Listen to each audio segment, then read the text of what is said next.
ठीक है ना?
दीपक, इसको मेनू बोला कम बोले भाई, बहुत जोर से तो आवाज आ रहा है यहाँ पर।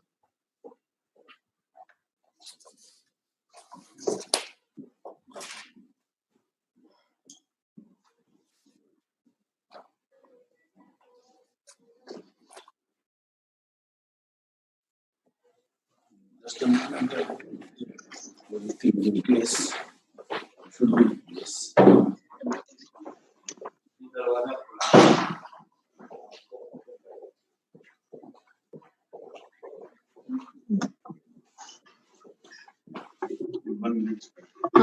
That's fine.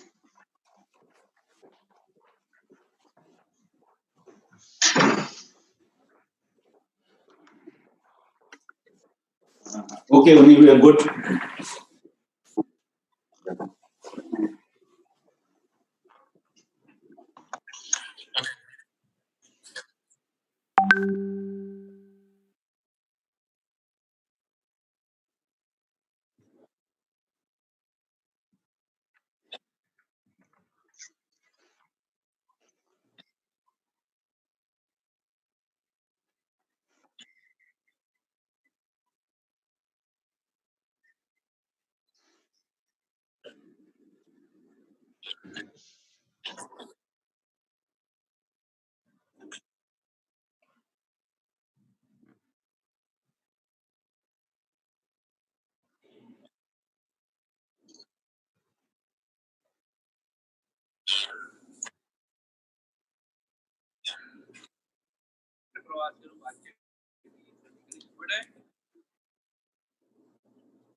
Thank you, Uni, and good evening, everyone.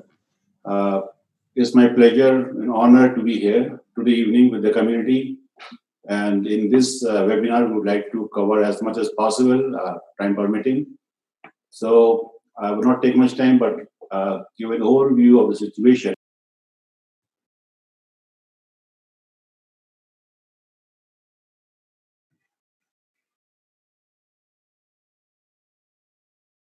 Day in and day out.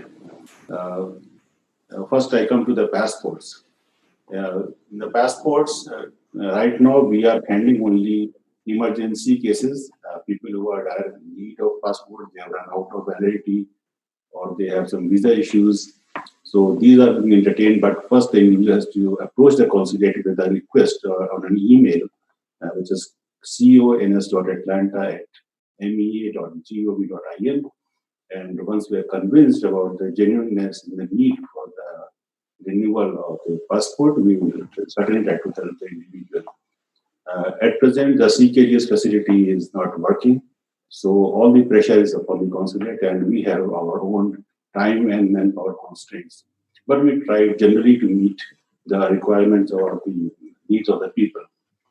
Uh, at this point of time, I would like to make a happy news also that the CKGS will be reopening soon, of course, with some limited abilities, but more or less, most of their functions will be covered.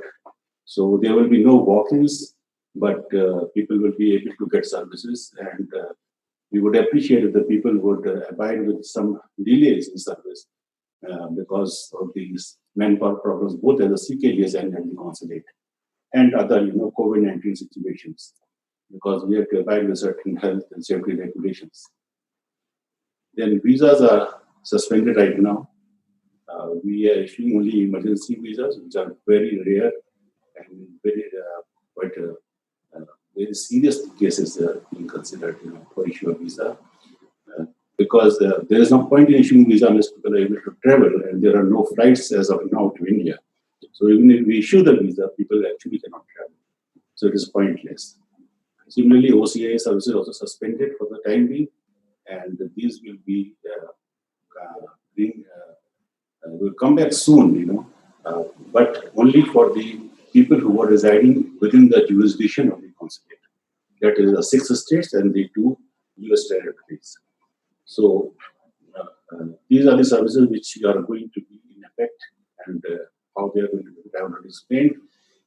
The last and very important service is that of attestation of documents.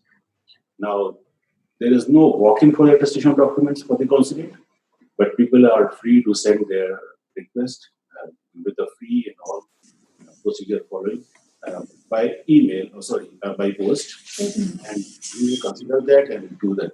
So we are right now receiving some requests every day, and we are processing the same.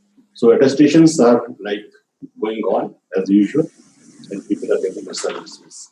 So as far as the consular services are concerned, we are doing the best we can do right now, and we hope that in the near future services will be much better. So now I come to the second major issue which people are facing all over America, but I would like to confine myself with the Indian diaspora in our region, and that is the issue of the visas. Now, I would like to state very clearly that visa is a prerogative of the US government.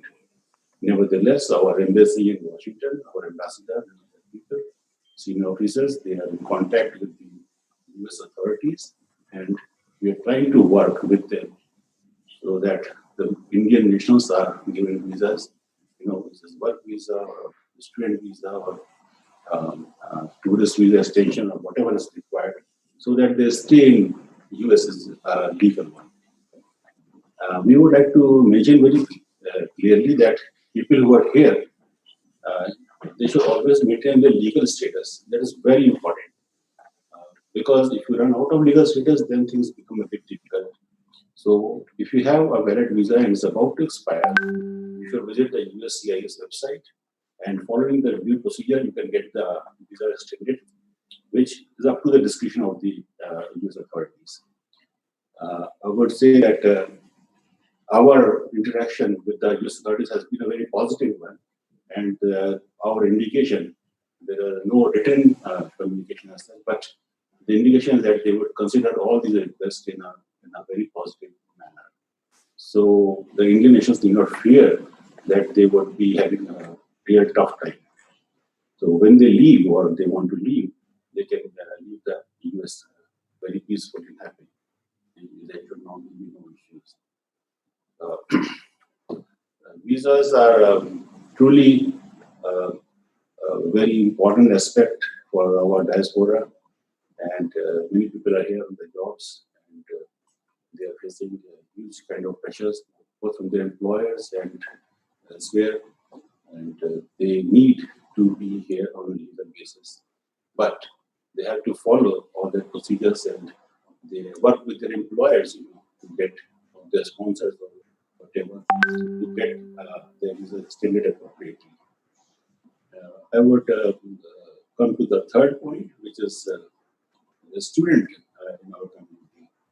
Now, Indian students, as we all know, form a major part of our diaspora. A lot of students come from India to US for higher studies, and these students are facing problems in terms of money, in terms of some medical facilities, in terms of housing and other factors. And the Indian Embassy in Washington has put up a student support line, a student hub, where we offer all kinds of facilities. And the Consulate also tries to do its best to contact the students and see that their requirements are met as far as possible. We would like to mention that so far there have been no major problems, and many Indian NGOs, associations have come forward and provided relief to our students in various parts of the country. The students, they had emotional issues, they have financial issues. Of course, we cannot address each and every issue, but we try to make their lives a bit easier and happy, and try to work with them so that their issues get resolved. My next issue would be, the topic would be the medical side. Now, as we all know, there are a lot of people from India who are coming here as visitors, or either as tourists or business or some event, etc. And they bring along with themselves some medicines, for their use, which they have been using earlier. These visitors, at some point of time, run out of their medical supplies, and they have great difficulty in obtaining the same. As far as the Indian Consulate is concerned, we are helping them work to get the necessary prescriptions, because these are prescription medicines, and if one needs to buy them from the pharmacies, you need a prescription to buy them. So we are working with the Indian doctors here. I'm very happy to say that API has come forward in a big way. The American, Asian American Physicians Association, they have come forward in a big way to help. And if you have any problem with the medicines and about getting prescriptions and all, API has an email ID known as covid.ready@gmail.com. You can send your requirements or your problem to that email, and API will get back to you and try to find some solution to your problems. Finding the medicines is not a problem, but the price is also a big factor in this, because medicines are very, very costly. So try to see whether you can get medicines through online pharmacy or use coupons like Good RX and other things. Uh, you can find local resources also to delve into it, where people can help you get the medicines. One can also get free consultations. If you try to Google, you can get some free clinics, your neighborhood, in your area. And once when I checked, I actually came across several of them. So if you look very closely and carefully, you can find truly good resources in terms of medical requirements within your surroundings. So if one has a medical problem or an issue, uh, you should try to make use of these free resources. And at this point of time, many organizations, not only Indian but even otherwise, they have come forward and they're offering all kinds of medical assistance to people.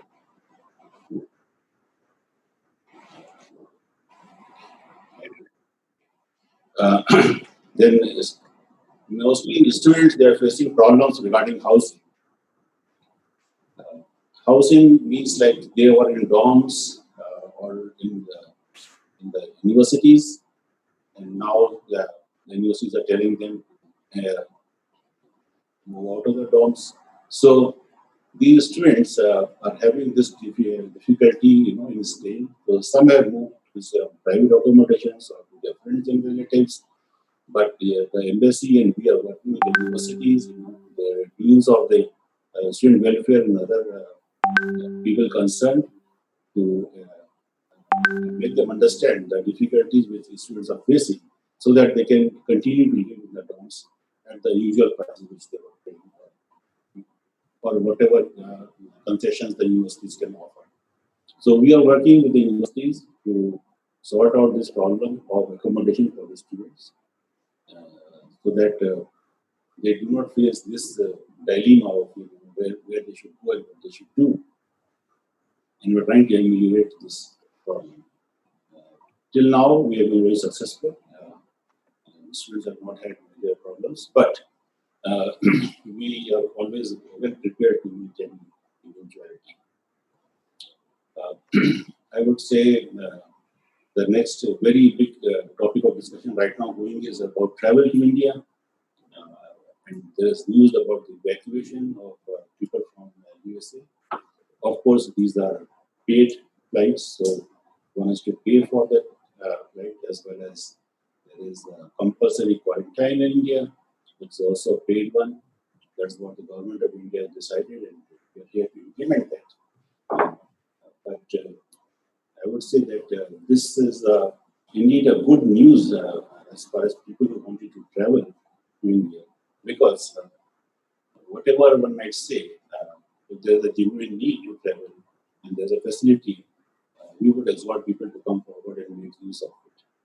Of course, given the COVID-19 situation, there are health and safety requirements which one has to meet, both for their own safety as well as for the safety of your fellow passengers and other people in our city. So travel is coming very soon, and there will be some evacuation flights operating from Chicago, Washington, and people would be able to travel. Yeah. So we will be contacting people who have been selected for travel or those going for the flights, and we'll be guiding, advising them on how to go. Regarding the commercial travels, the normal flights to India, these flights are very, I would say, the possibility of them coming back should be there, but we have no idea right now when that would be. So all the airlines, they want to operate as usual, they want to do everything as usual, as before. But when will this happen? We have no idea. But I'm sure as things will improve internationally, globally, then commercial aircrafts, commercial flights will also resume. But as on date, we have no idea about when that shall be. Finally, I would say that our community here is really a great one, and it has come forward to offer various assistance. API, I said, is offering great assistance in terms of medical requirements. Similarly, AHOA, that's the Hotel Home Association, have come forward and offered rooms almost for free or very highly discounted prices uh, to people in need of housing. And there are a lot of NGOs, community organizations, they have come forward and they said that they will try to do their best to provide whatever they can within their resources. There have been a lot of news of people and organizations giving free meals and kits and sanitizers and masks, etc. to those in need, especially to our frontline personnel, irrespective of their nationalities. So that is where we open up the Indian thought, Vasudhaiva Kutumbakam, like the world is one and we belong to the family, and we try to help people wherever we are, a feeling of generosity and compassion. Our community is, I would say, financially much better than in terms of per capita income than maybe in our motherland. So there are a lot of people who want to contribute to the PM Cares Fund, and if there is anyone who wants to contribute, we will be happy to share the details of that fund. How can they make the contributions to the PM Cares? which obviously will go to people in India who are in desperate need, food, clothing, and shelter, things like basic necessities, including medical assistance.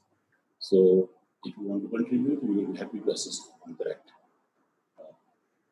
This is what I would say in brief. What we are doing right now, or what could be the scenario in the near future. And now I would like to request our Consulate General, Dr. Swathi Kulkarni, to speak for some time to the diaspora about the consulate and the various other things.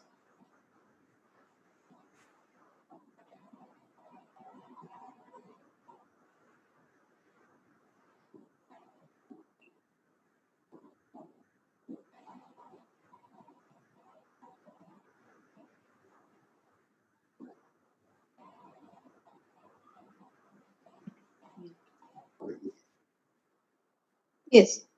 See, my warm greetings to all of you.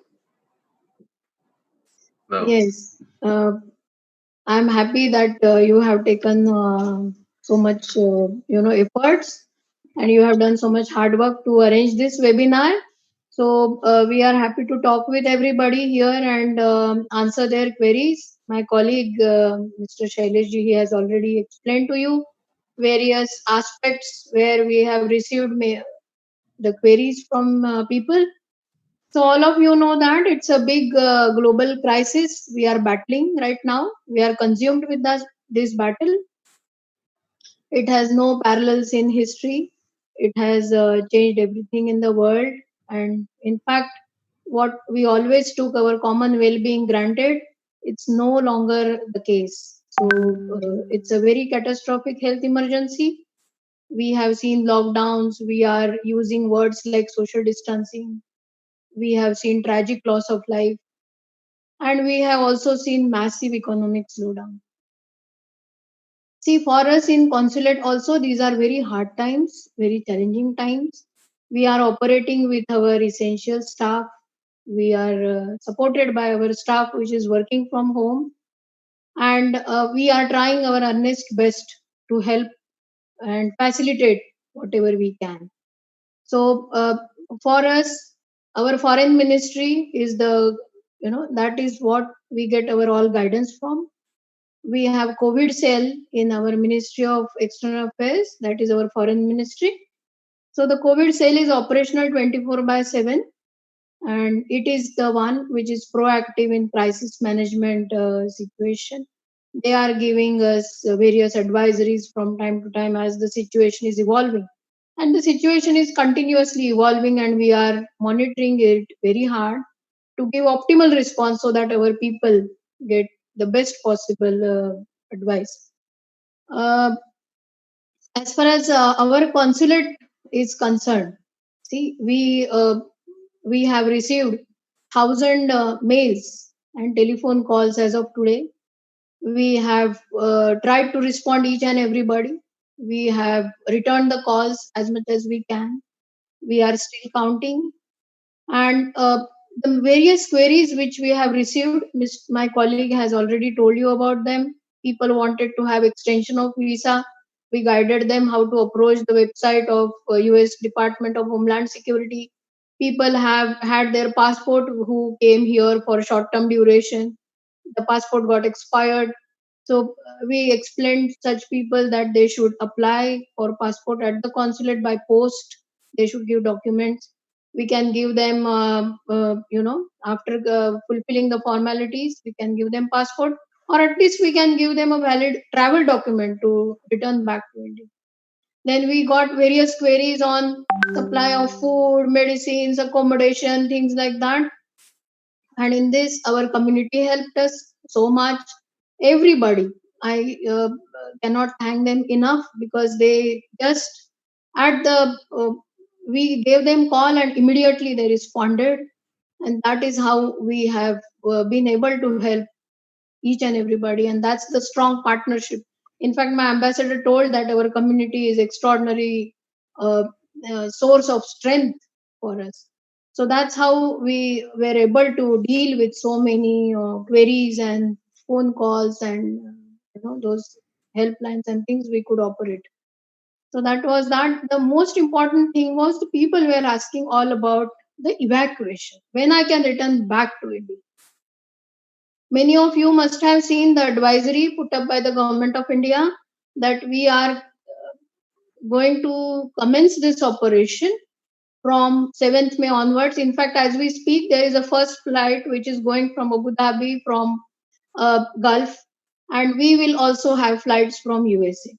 So the government of India has taken two operations. One is called Vande Bharat and another is called Samudra Setu.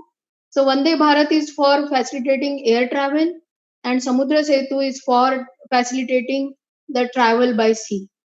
So it's a big evacuation in history. It's 64 flights from 12 countries, and from US in the first phase we will have 7 flights. Two from San Francisco, two from New York, two from Chicago, one from Washington. As far as our jurisdiction is concerned, we don't know where our people will be clubbed with, either with Washington or with Chicago.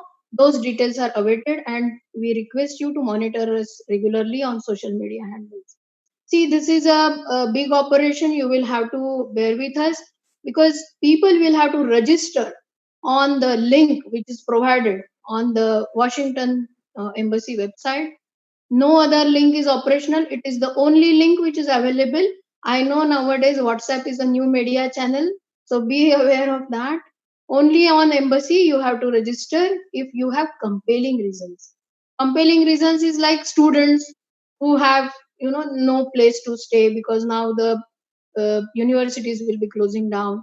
They don't have any place to go. Then there will be professionals who came, their visas have expired. Then there will be people who will have medical emergencies. So it goes on. So the compelling reasons are given by ministry. So you have to see that registration link will have drop down menu, and if you are there in that category, then you can do so. Then we will try and see whether you are inclined to undergo the quarantine in India, 14 days mandatory.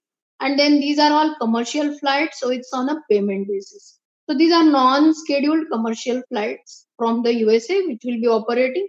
The first flight was to start from 7th May, but somehow there is a pushback. Now the first flight from San Francisco is going to go on 9th of May. And then there will be other flights which will be from other locations. So we are continuously working on various modalities required to make this successful. So it's a little time consuming process. It's an arduous process, but we are top of on this matter. So we are doing on this evacuation aspect also, working very hard. We have given our lists, working on the list with Washington and other our colleagues. Then we have also received queries regarding how I will have other aspects like how I will get medicines.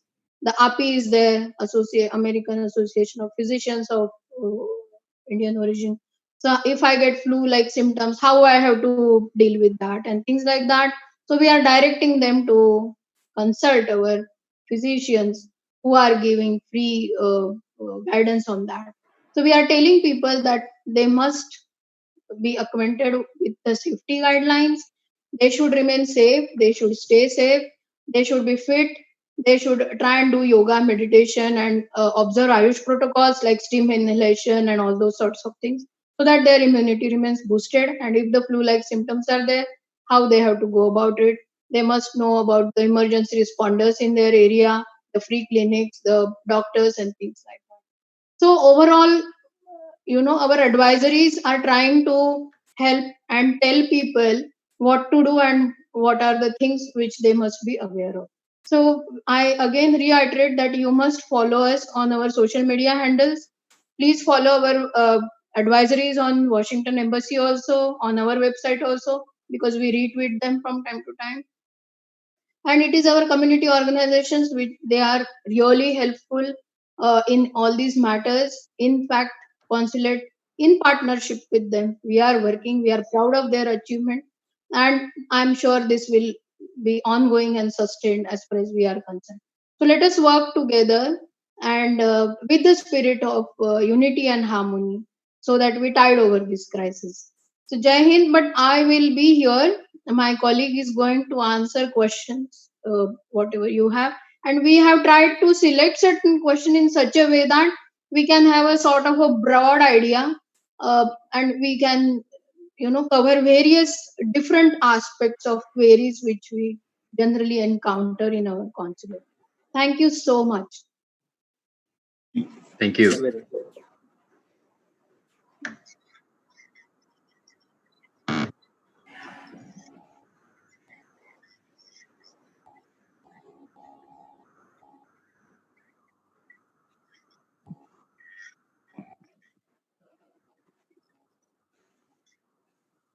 Okay, so can I ask the first question? Can you hear me?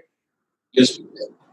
Okay, and Shailesh ji, your audio wasn't clear, so so when you speak, just please be mindful of that. It wasn't clear before when you were speaking. It was in and out. So okay, so the first question is from Vikas Chandramouli from Jacksonville.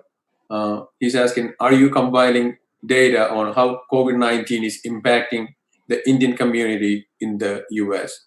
And if you have any metrics on that.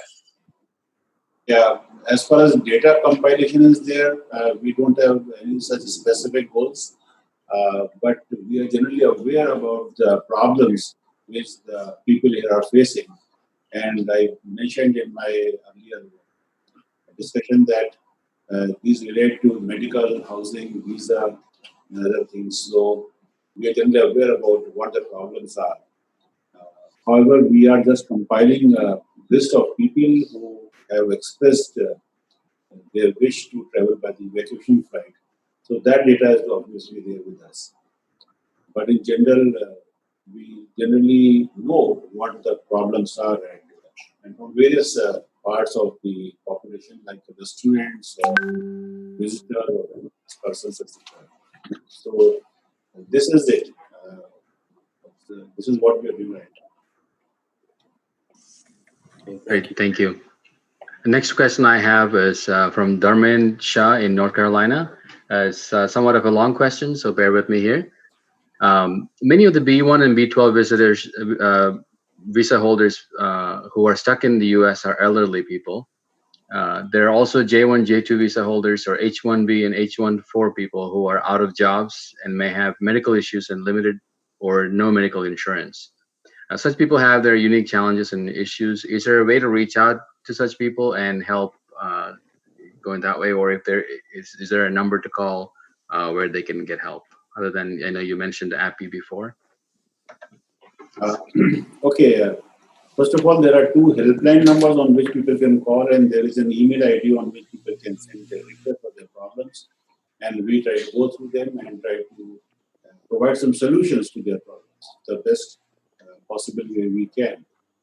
People who have come on B1, B2 and are running out of time, they need to apply for extension of their stay with the USCIS. There's a link which we have shared with the committee from time to time, and we will be happy to share it again if it is required for anyone who needs it. But I think if you visit the website, you can always find it relates to COVID-19. And the USCIS has given us some positive vibes that they would help such people, in their extension. However, they cannot offer a blanket approval for people who are having visa issues, but they would consider cases on their merits. And most people who are genuinely stuck here for this COVID-19 reason, the USCIS certainly would have a much more sympathetic view on it. People are having limited insurance, medical insurance cover when they travel from India to US. They're here for maybe 15 days, 1 month, maybe maximum 6 months if they're allowed, not beyond that. So they generally don't have medical cover, for a very long time. They should, maybe they can work with their medical insurance provider when they took the medical insurance in India for an extension of the cover uh, by making some payments, etc. If that's not possible, they may go for the local medical insurance providers, take their policies if they need they think it is beneficial for them. So these are some of the options. Of course, RP is always there, and they're providing prescriptions, for people that can get medicines locally. There are various clinics, as I mentioned before. We are offering free consultations and things like that, for people in need. So there is some medical help available, but it's not great. But one can still survive for some time at least. But the happy thing is now is that the evacuation flights are going to start, and we will be strongly considering people with medical requirements as people who will be on our priority. Is anything else which I have left out? Please let me know, Francis. I think you answered that question. Yeah. Thank you. Yeah, next we have a question from Liju Anthony from Valrico. Liju, please go ahead. First of all, thank you so much for this live session, and thank you so much, Consulate General and everyone providing this support, especially during these tough times. My question is related to students, and I think it was addressed a little bit. Students may be medically more vulnerable if they fall sick, as they may face many constraints due to the limited financial resources they have. Now, how can they contact with the Indian community and the consulate if they need help? And I think it also applies to people who are visiting here in universities for the conference, because I just saw a question related to that popping up. Okay, people visiting for conferences are not that great in number, but students certainly are a big crowd here in US because US is the favorite destination for many students in India, for higher studies, for the degrees.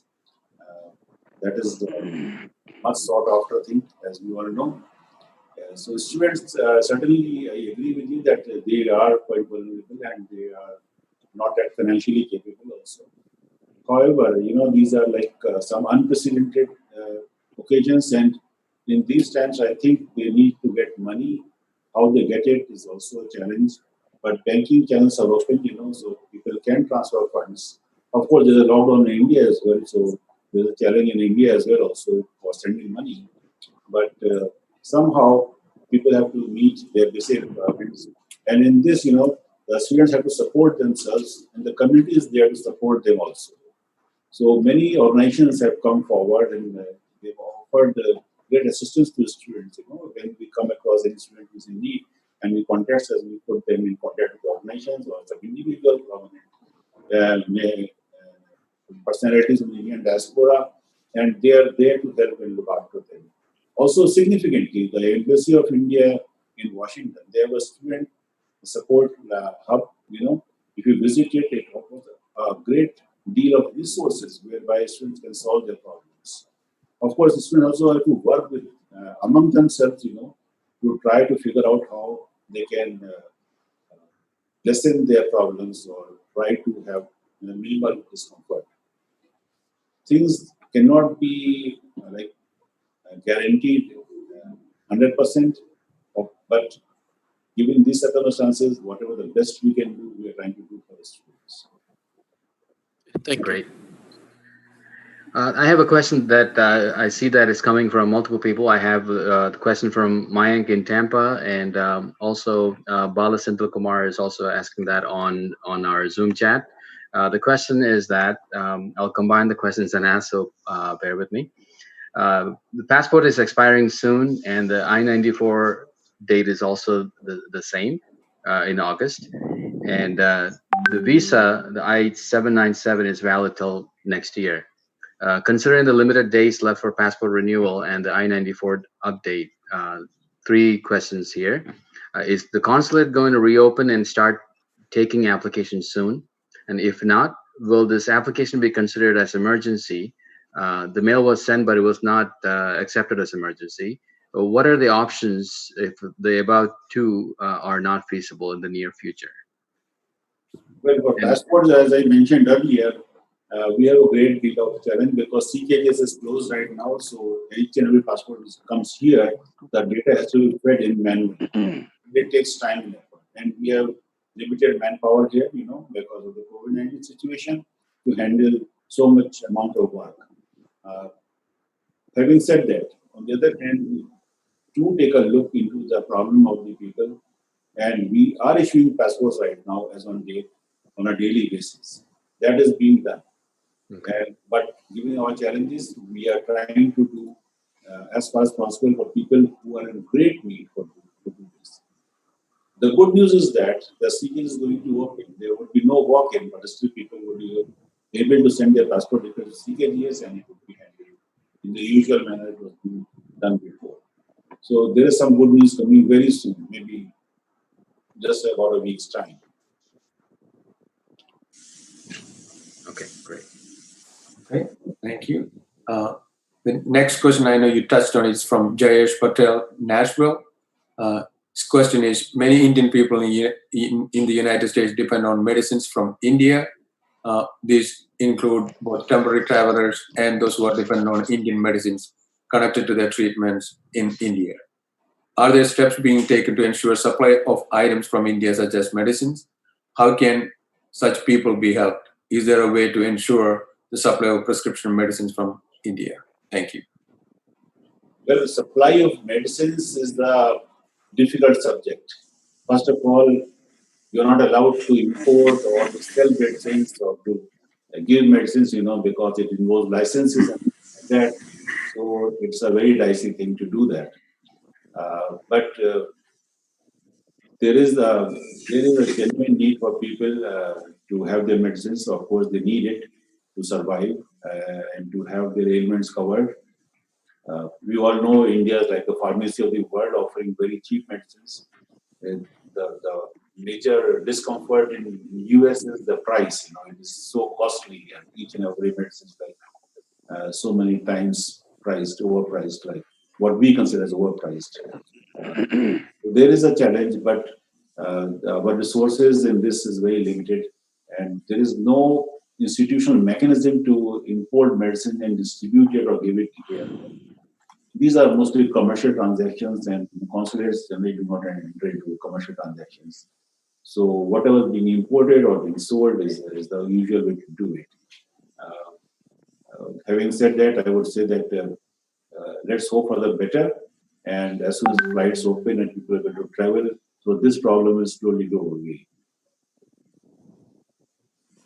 Great, thank you. Next question I have is from Rakesh in Orlando. And I see also the same questions being asked for by many connected. The question is, are there going to be another phase of the evacuation flights? And would it be from the same locations, or could be potentially other locations that are there for the evacuation flights? And you already mentioned that it should be registered from the embassy site. That's the only way to register for that. So that was the one question, and the next question is attached to that is for corpses that needs to be taken to India. That's a main concern after the travel ban, after the restrictions are lifted. Will relatives be allowed to travel with the corpses to India, or will relatives from India be allowed to travel to the US to attend funeral functions, etc.? Okay, those times were like if somebody would die, the body would go to India, there's a cargo, the people would travel to India, for their final rites and things like that.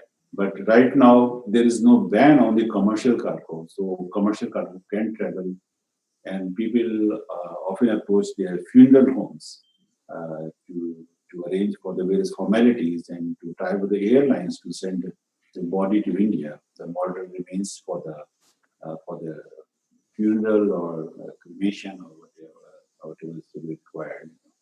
So the difficulty is that maybe if you are able to send the mortal remains to India, and of course, one has to be careful, because if a person dies of COVID-19 or some complicated situations, you need a lot of health clearances from the doctors and hospitals and health authorities to clear the cargo to go to India.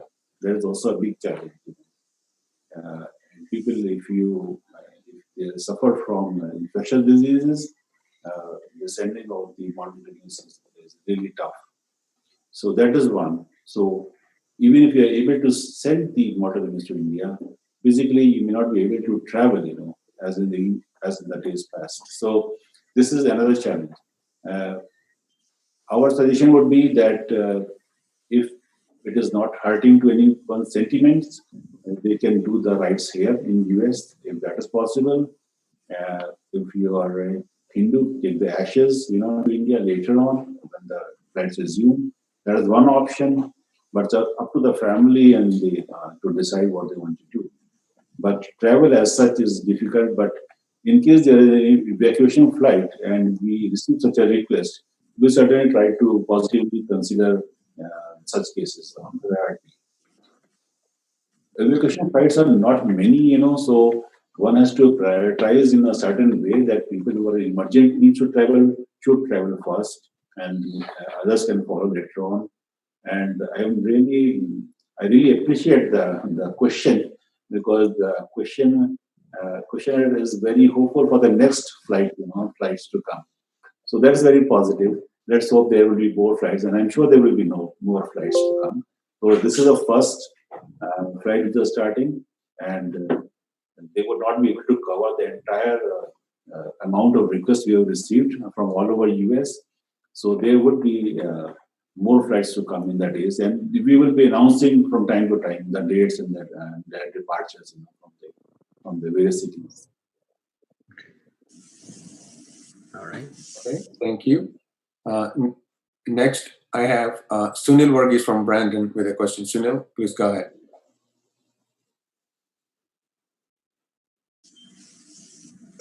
Okay, thank you. First of all, thank you for your time. My question is, what are some of the visa issues that have arisen due to the current, COVID-19 situation? Visa issues remain the same by and large, whether it is a B1, B2 visa, it's H1 or it's F1 or L1 or whatever, they are the same. Visas are always granted for a specific amount of time. So some people are running out of time or about to run out of that time. The USCIS has made us very clear that people whose visas are going to expire, they should actually apply well in time before the expiry of the current visa. That is very essential to do. And that, in a way, conveys that you are sincere about your stay here and about your departure, etc. So one should be seen in a positive way by the US authorities as a genuine resident in this country.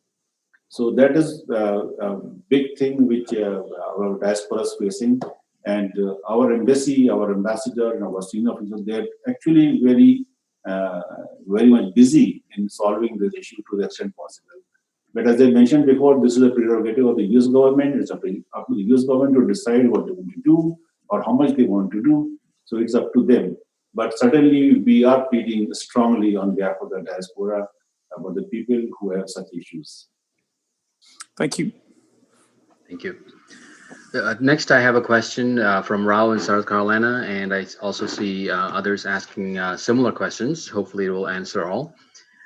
Indians who are temporarily here in the U.S. on B1 and B12 visas and or H1 and H4 visas who have lost their jobs or their project status are worried about their stay status.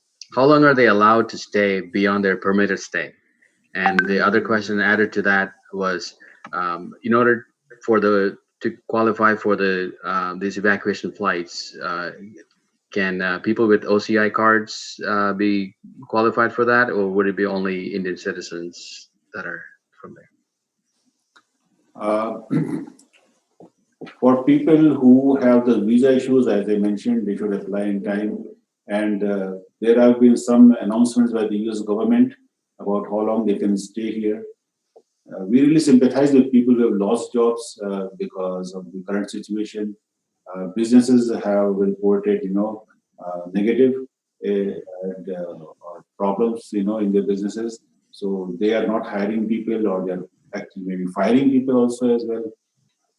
So there is a certain amount of uncertainty and volatile atmosphere for the job market, in the job market.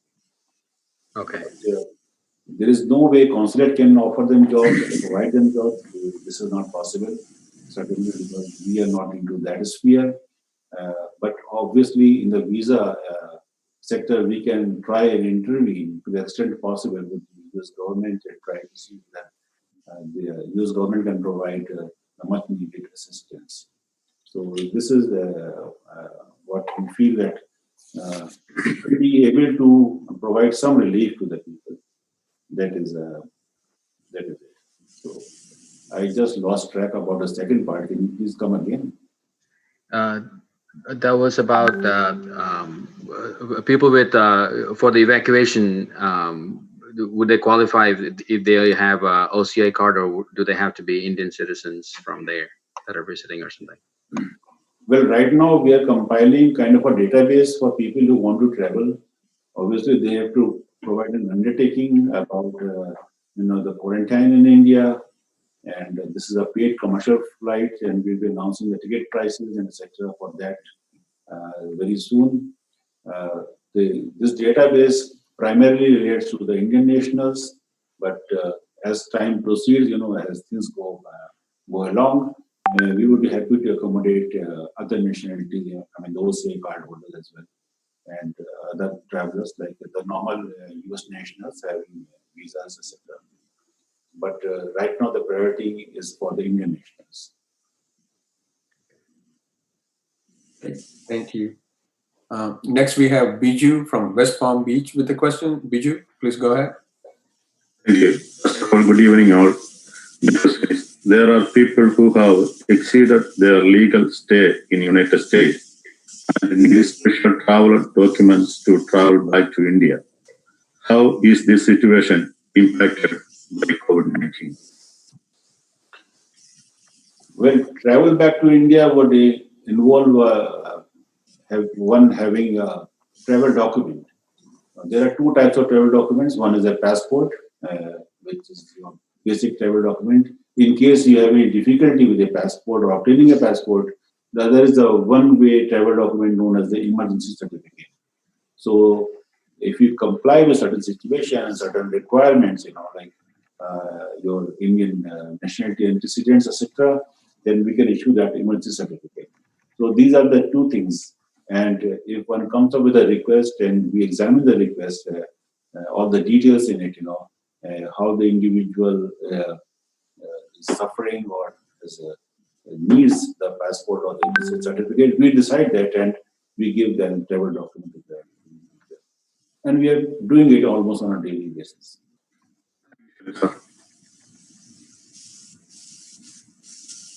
Okay. Next, I have a question. Someone that's actually stranded in Gainesville.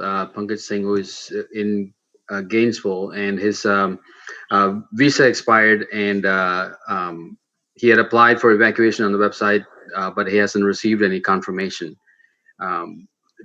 Do you have any idea on how that the notification works, or how long the wait would be for that? Okay, there are two things in it. First of all, it's visa expired, which is not a happy situation. Normally, they should not have been there.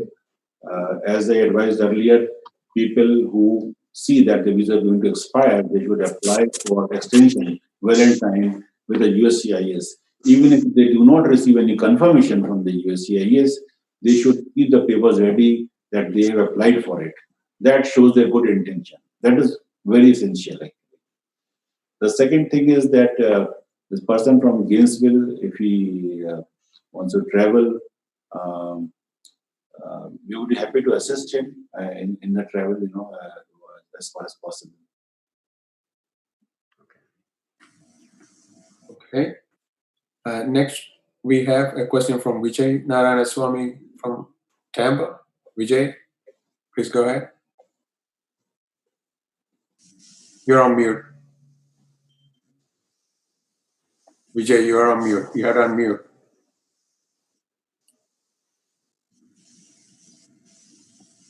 Hello, good evening. You able to hear me now? Yes. Yes. Yeah, good evening. Thank you. This question is on travel. NRIs and Indian origin Americans are, of course, anxious to visit their immediate relatives in India as early as possible. Do you have any information at this point on when flights are likely to resume? Well, at this point of time, we know for sure that there are evacuation flights, as the Consul General also mentioned in a message, from Chicago, San Francisco, and Washington. So these are the three designated airports from which the Air India will be operating very soon. So this is the initial phase, the first flights from US, which have been planned, and subsequently we hope there will be more, depending upon the requirements. So that is there, and people are encouraged. Let me come back to the previous question as well. I just missed it out. Uh, People are supposed to register; they do not receive any confirmation. However, we know for sure that they are registered once they click the submit button. So their information is there with us, and it is being shared with the consulates, by the embassy, and we are working with them, with the people in our area, and helping them plan their evacuation from US to India. Okay, thank you. Okay. Thank you. The next question I have, I see from several people, is travelers who are here for short visits from India are concerned about when they go back being quarantined when they land in India. How do we? Do you have any information about that, and how do we address the concerns for such travelers who are on short trips actually to India? Well, every traveler who's going from US to India will have to be quarantined. Okay. That is sure. There is no exception. That is also very essential from uh, India's point of view. So any traveler, whether he is an Indian national or not, is a traveler per se. So when he enters our borders, when he enters the land, the necessary precautions towards health and safety have to be observed. If we want to contain this pandemic, we have to follow these protocols. So quarantine facilities have been set up in hospitals and in hotels and other places, and they are being looked after by the various state governments, and regularly by our uh, frontline workers like doctors, the security, the police, well looked after, and with all the medical facilities therein, so that people are not generally have any discomfort. Many of us may be aware through the internet and other sources that India has prepared in a big way for people to be there, in quarantine. Uh, there have been the Indian Railways who have converted coaches into places, where people can be put, very safely and securely, following all the health protocols. So, whichever the place which is decided by the health authorities, after they land in India, that place generally will be well provided for. Okay. Okay. Next, I have a question. This was asked by many people, including Praveen from Sarasota. Once airlines start flights to India, will the Indian government, with the help of Indian consulates, track these travelers to ensure that potential spread of virus can be tracked? The question is like chasing a virus, it's not that. We are not chasing like this, but there is a contact tracing and things like that, surveillance like that, things like that going on. However, as most people are aware, that all airlines have a passenger manifest. So the people in India, the immigration people in India, have a knowledge about how many people are coming from which city or which part of the world, their names and their contacts, etc. It is there. So there's a database, there's information about people entering the country. That is common in all the countries, including US and almost every other nation. So this information is there, that who has come from which place. So if there's any need to contact that person later on, following that, of course, the person can be contacted. And if the health authorities in India have a feeling that people from a certain region, they need to be traced, for the COVID-19 virus, if they feel that there is a genuine need to do so on account of any reason, uh, they would be doing their job. Okay, great.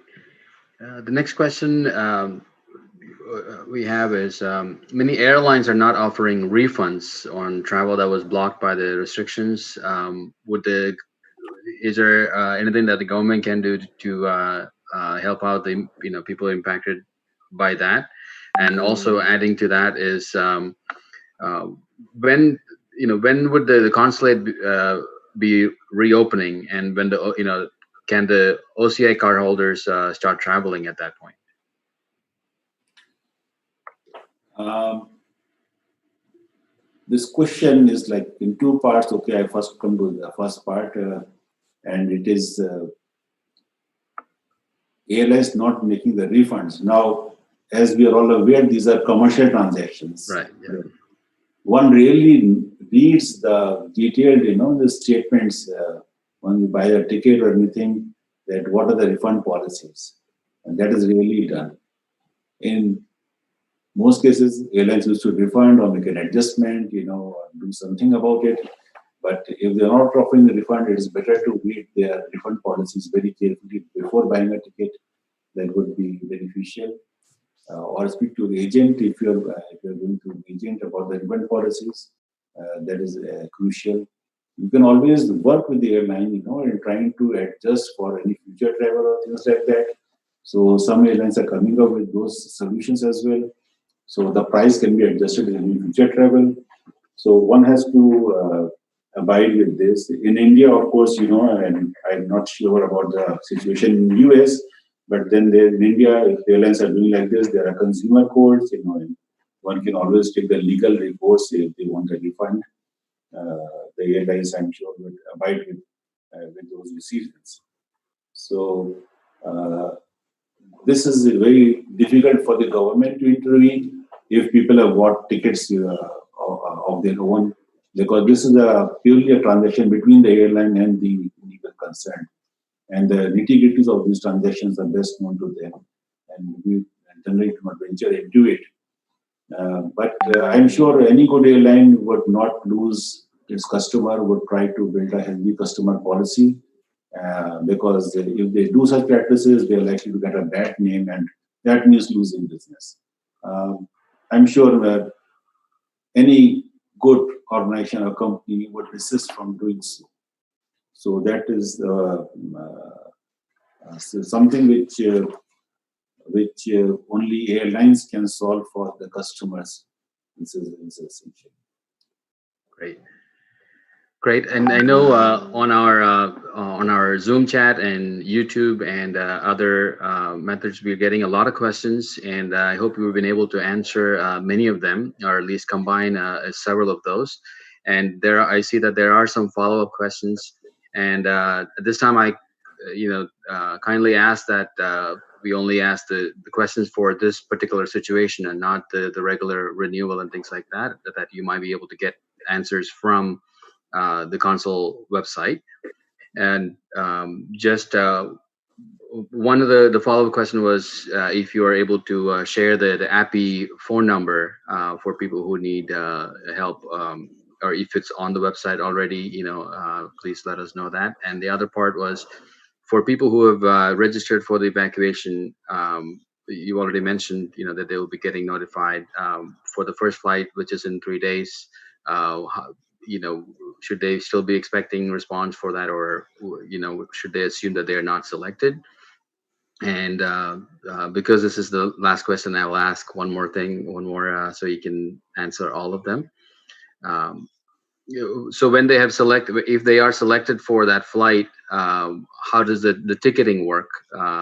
Do they purchase the ticket after that, or is that all part of the same process? And that will be the last question. And just before you start answering that, I just want to let everybody know that we will take all these questions to the console, and many of the answers will be added to the communicated through their social media and things like that. So just so that everybody knows that we are running out of time. And thank you for attending. Yeah, coming to the medical issue, there is no helpline number for the medical, but there is an email ID. It is derived from Dr. Reddy, who is the president of API, covid.reddy@gmail.com. So that is the email which has been shared by API with us for reaching out to the people. If they have any requirements, they can do that. On that email and write in detail what do they really need and what help they are looking forward to from the doctor community. So, and our doctors, there is a fairly large community of doctors of Indian origin in the US, and we are really proud of that community, what they do, and how they have established their good reputation in this country, and they're really doing a wonderful job. And through this forum, I'd like to congratulate and give our thanks, to whatever they're doing for the people in the US. We're truly proud of them being from Indian origin.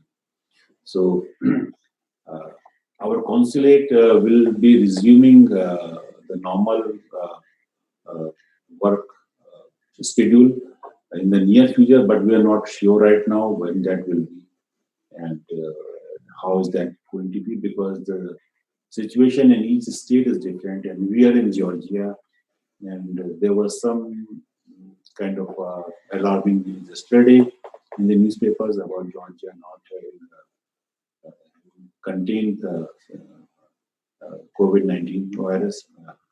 So we will monitor that on a daily basis and see how we can come back to the normal times, how fast we can. We would certainly like to come back as soon as possible. We would like people to come out and be with us, and we would be happy to assist them to the extent possible once the normal times or normal state is there. But at the same time, we need to be cautious, extremely cautious, because we have limited people and we don't want anyone to fall sick, because even one person getting infected means there are some others who are in contact with them, and that would be difficult and very, very dangerous situation, not only for the consulate but for our community as well, because community needs us and we need the community. So it's a working relationship, and that should not get disturbed in any way. So we are taking all precautions. So we are not rushing into anything, and we are just hoping that things get better. There are solutions, or there are, to this problem, like any kind of therapy or any medicine or anything which can work, so that number of cases come down, the curve gets flattened, and it's like any other disease, which is floating in the world at any given point of time. So we just hope for the best, that the situation gets better day by day, and people abide with the social distancing and health hygiene protocols, so that we are able to get back on our rails in the shortest possible time.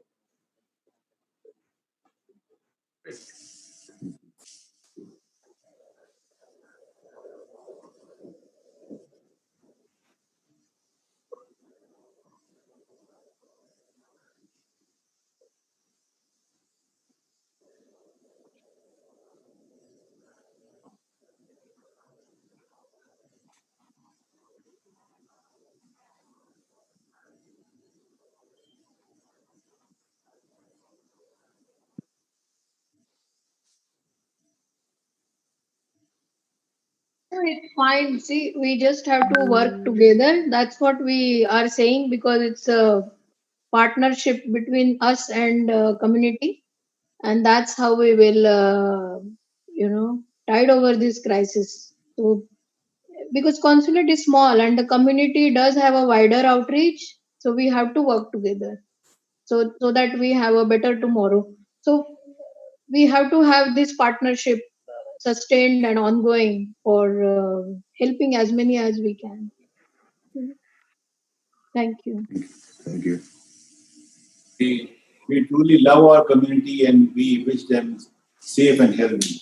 Oh yes, they have to be stay healthy and be safe. Try and boost your immunity as much as you can. Yeah. That's more important. Take care. Yes. Thank you. Thank you. Thank you, everyone. thank you, Francis, Biju, and everyone there. Thank you, guys. Thank you very much. Thank Very you, informative. sir. Thank you, entire committee. Thank you very much Thank you. for Thank organizing you. this. So much. Bye. Thank you all. Thank you. Thank you so much. Thanks a lot. Thank you. We appreciate it.